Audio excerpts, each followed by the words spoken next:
What's up, guys? It's Christian here on the GM Sports YouTube channel, and today we'll be talking about the 2012-2013 New York Knicks. And I've already written an article for the Right Way Sports Network. I'll put that in the description below. You can check that out. It's kind of just talking about what I'm going to talk about in this video, but you can look at both different things because, who doesn't love the 2012-2013 Knicks? Because, the Knicks kind of suck at the moment, but back then, it's a little different story. So today we'll be talking to you about why I think certain things could happen had Amari Stoudemire been healthy. Missed a lot of time that year, had only 29 appearances for the New York Knicks that year in the regular season. Didn't get a lot of minutes in the postseason as a result of the issues he had in the regular season, and therefore didn't do as much as Knicks fans hoped he would have to help the team advance in the playoffs and get as far as they could.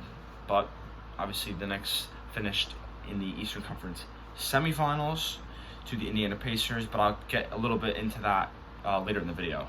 So we'll just start off talking about, my article was based on Amari Stoudemire and what the team could have been had he been healthy. So basically, he only played 29 games. The team finished 54-28, which was second best in the East, only behind the Miami Heat when they had the big three.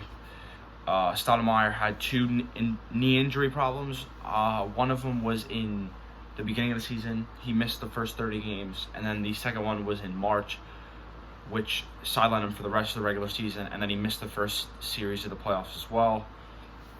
So clearly he just didn't do a lot for that team that year. Now, the two previous seasons, which is Stoudemire had been on the team because, as everybody knows, he started his career as a Phoenix Sun, played a bunch of years there, and then I think he was a restricted free agent and then signed for the Knicks, something like that. But either way, he signed, I believe, in the 2010 offseason. Now, those 2 years before 2012-2013, they got swept by Boston in the 10-11 season, and then in the 11-12 season, they lost in 5 to Miami. They won, I think it was Game 4 at home, but they weren't anything like the big three. LeBron, D-Wade, Chris Bosh, they all dominated them. So clearly the Knicks needed to do something more this 2012-2013 season to advance farther. Obviously, 2 playoff appearances for a team that missed a lot of the postseason action from the 2000 to 2010 decade. It was good to be in the playoffs, but you, as a big market team, especially, that's the biggest thing with this New York Knicks storyline, is that they play in a big market, yet they need to play well because they're in a big market, and if they don't play well, there's more and more criticism and scrutiny towards the team. It's with every sport, not just basketball, but especially with the Knicks, which are one of the biggest franchises in not just basketball, but in sports in general. So they had to do well.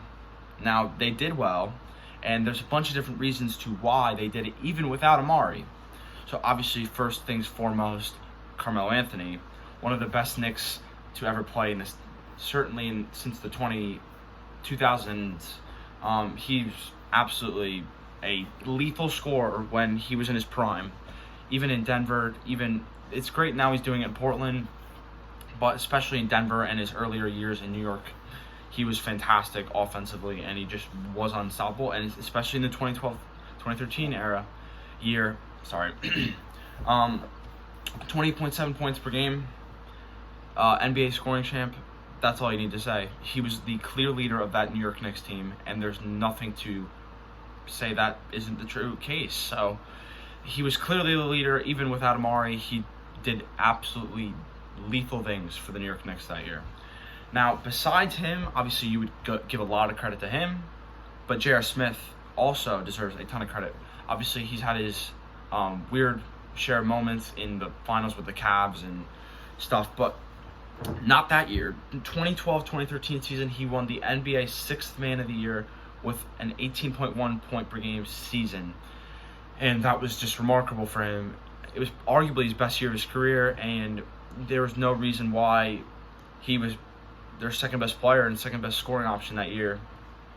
They also had Raymond Felton, who they got in a trade from Portland in the off-season, before the season, and he had a solid 13.9 points per game and 5.5 assists. That's a perfectly fine playmaker for Melo, J.R. Smith, everybody on the wings, Steve Novak, Chris Copeland, Iman Shumpert, all of them. They just had a great playmaker and a veteran playmaker who could make plays, and that was the biggest thing for that team. And then lastly, they had Tyson Chandler, who that year was a first team. He was a first team all defensive player, and he was also a reserve for the All-Star game. So he clearly was having a good year. So that kind of just tells you how good of a team the Knicks were besides Amari Stoudemire, and the fact that they still were that good without him. And Amari Stoudemire is one of the best power forwards especially in this era, this previous era before the current era, but still, he was one of the best big men, and he was really dominant at times, especially when he was healthy. With Steve Nash in Phoenix, never really had it in New York, but he was really dominant. So the fact that they were doing so much without him was just remarkable.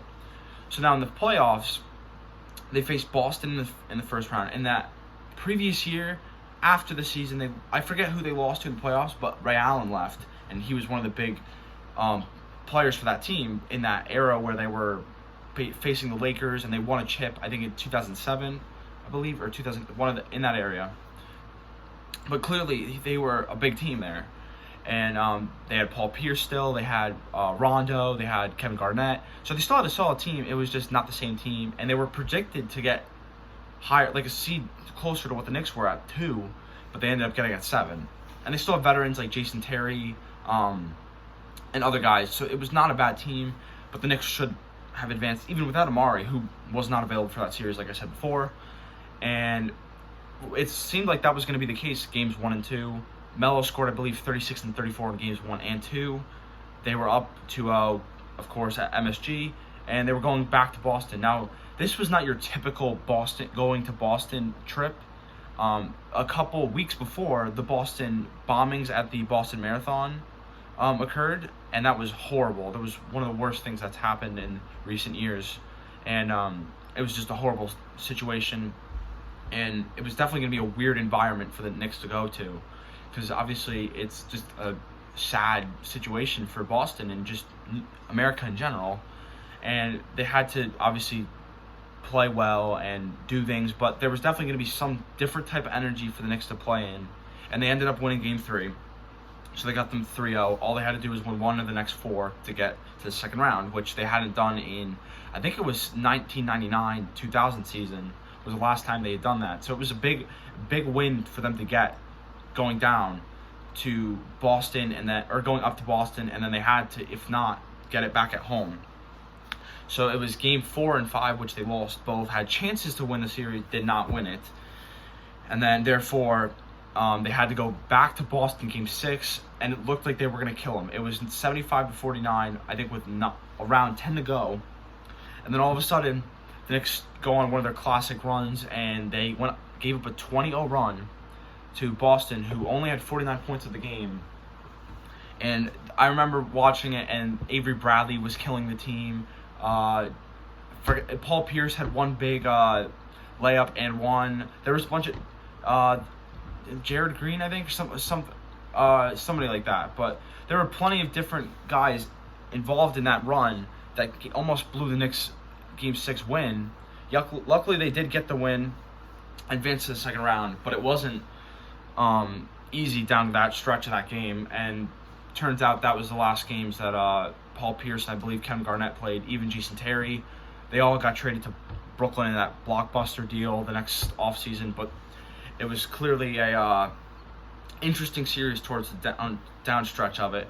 And then in the second series, which the Knicks luckily advanced to, they played Indiana. Now, Indiana was one of the best young teams and had one of the best young players, especially during that time, and that guy was Paul George.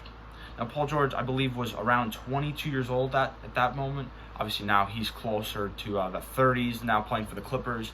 But at the time, he was one of the best young wings. He was leading that team, and there was no reason why the Indiana Pacers could beat the Knicks. It could have gone either way, but they were basically they were a very, very, very talented team, and it was definitely going to be a tougher test than Boston, so the Knicks were going to have to be ready. They also had David West, a really good veteran power forward. Roy Hibbert was one of the best dominant centers, I guess, at the time. Didn't have his stretch of years, but at the time he was pretty good. George Hill, Lance Stevenson, DJ Augustine when he was younger. There were some other guys, but it was a really talented team all around. Really veteran team. There were mix of veterans and mix of young stars. And obviously Frank Vogel, one of the most underrated coaches in the last 10 years or so, both Lakers and Indiana Pacers. But and then the Knicks ended up losing Game 1 at home, then dominating Game 2 at home to get it back to 1-1 going to Indiana. And then they struggled. They struggled to score points. They struggled to deal with the crowd. They only scored 71 and I believe 82 points in Game 3 and 4 and lost both. So that puts them at 3-1. In an elimination game, they won Game 5 at home. And then at Game 6, they unfortunately lost, I believe, in the after the third quarter, they were up by a couple points, and then it just didn't work out. And Melo, throughout the playoffs, dominated, was scoring everything for the Knicks, and he was the reason why. So obviously, it's hypothetical to wonder what the Knicks could have been with Amar'e Stoudemire that year. You can't tell because it's just a situation we'll never know. But there are some reasons why the Knicks could have won the series in Indiana, even if Amar'e Stoudemire didn't play. So two of the bigger reasons are J.R. Smith's play and Tyson Chandler's play in that specific series. So if you look at the stats, in the regular season, J.R. Smith, 6th man of the year, 42% from the field and better than 35% from three. For both those stats, better than both of them. So that's really good for somebody that's coming off the bench especially, and a really volume shooter, because he was their second biggest option, and that wasn't the same in the playoffs, and that was the biggest thing for him. Less than 29% from the field, and a little bit better than 23% from three. Those are drastic stats. Obviously, there's pressure in the playoffs. It's not the same as just a classic regular season game, but those are drastic stats. Now, J.R. Smith, back in the day, a lot younger, he did a little bit more than just shoot, because in Cleveland, it was really just shooting, but there was a lot of athleticism in him as well. And he was taking a lot of shots too there were some games where he was taking plenty of shots. I think there was a game where he took 22 shots in the Indiana series. So that's clearly one reason why the Knicks could have won the series without Amar'e. And if he had shot better and shot more like he did in the regular season, I think the Knicks win that series just without that. Now there's a second thing, a real big effect on the series especially. In that series, it was Tyson Chandler versus Roy Hibbert, the two centers, and Chandler had a really good year. All-star reserve and first-team all-defense. So you would figure he's going to be able to hang with him, right? Not really. 62 total rebounds for Hibbert in the series, 34 offensive rebounds. That's a lot. Tyson Chandler only had 36 total rebounds, not just offensive, total rebounds, and 19 offensive rebounds. If Roy Hibbert, and I remember I was talking to one of my friends and kind of remember what was going on, and especially in a couple different games, Roy Hibbert dominated Tyson Chandler. There was nothing he could have done. So clearly that would have had an effect on the series, and you would figure. Now Amar'e Stoudemire played. His first playoff appearance that year was Game 3, but it was 3, 4, and 5, and was it 6? No, yeah, 6. Am I right? I don't know. But anyway, in the couple games he did play in that Indiana series, limited minutes, didn't have much of an effect. If he had played the entire year, who knows what happens. But definitely an interesting situation to talk about. It was a great Knicks team, one of the best, especially in this decade, as the Knicks have been a laughingstock in the NBA. And who knows what would have happened had Amar'e played. Who knows what JR would have been if he was better. Who knows what would have happened even if Tyson Chandler was better than Roy Hibbert in that series. But it's definitely a great topic to talk about. Please let me know what you think about that specific series, that specific team, in the comments below. Also, check out the article on the Right Way Sports Network that's also talking about this topic. Please like, comment, and share this, and just let me know what other videos you'd like me to do in the future. Peace.